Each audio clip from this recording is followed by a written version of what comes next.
Welcome to MiConvert. In this tutorial, I will show you how to convert BREP files to STEP format, completely free and online. Open your browser and search for BREP to STEP MiConvert.com. Click on the first result to go straight to the converter. You are now on the BREP to STEP converter page.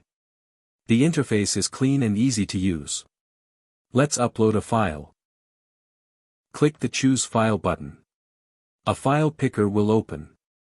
Select the BREP file you want to convert, then click Open. Your file is loaded and ready. You can see the file name, size, and destination format. Click Convert now to start the conversion. The conversion is in progress. You can see the progress bar moving. This usually takes just a few seconds. Done.